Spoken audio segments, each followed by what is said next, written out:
ग्वालियर चंबल संभाग की पॉलिटिक्स न केवल अपने क्षेत्र को बल्कि पूरे प्रदेश को प्रभावित करती है। यहाँ के मुद्दे प्रदेश सरकार के लिए हमेशा बड़ी चुनौती का मुद्दा बने रहते हैं। नमस्कार, स्वागत है आपका प्रदेश तक में। मैं हूँ आपके साथ रिद्धि।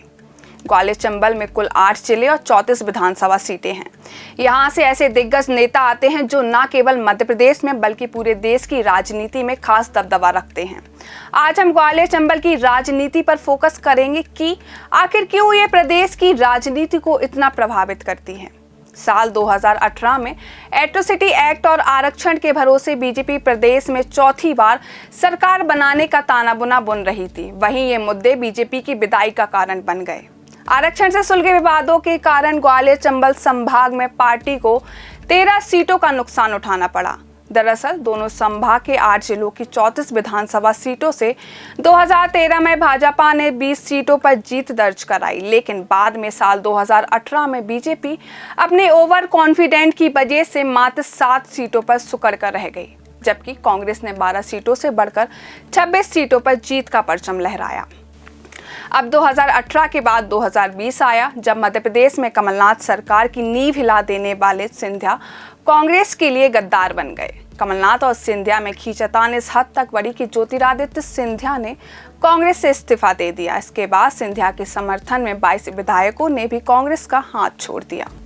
सिंधिया के बगावती तेवर से कमलनाथ सरकार संकट में आ गई और प्रदेश में कमलनाथ सरकार का बचना मुश्किल सा हो गया। दूसरी तरफ सिंधिया के बीजेपी में शामिल होने के बाद बीजेपी को मध्य प्रदेश में सरकार बनाने का रास्ता साफ होता हुआ दिख रहा था।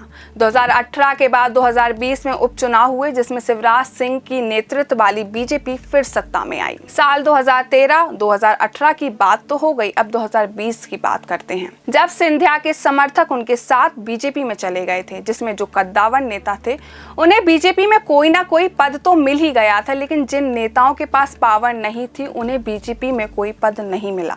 उन्हें कांग्रेस से मिली उस पावर से भी हाथ धोना पड़ा जो पार्टी में रहते हुए उन्हें मिल रही थी। अब बात उन नेताओं की करें जो कांग्रेस से बीजेपी में सिंधिया के साथ आए।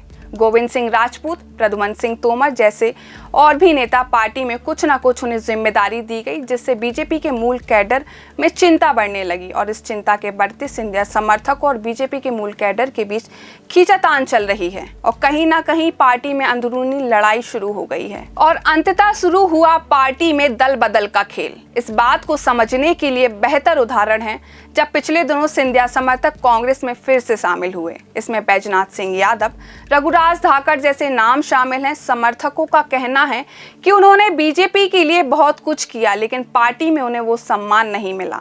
दरअसल बीजेपी में सिंधिया समर्थकों के आने के बाद टिकट चाहने वालों की लिस्ट और लंबी हो गई है।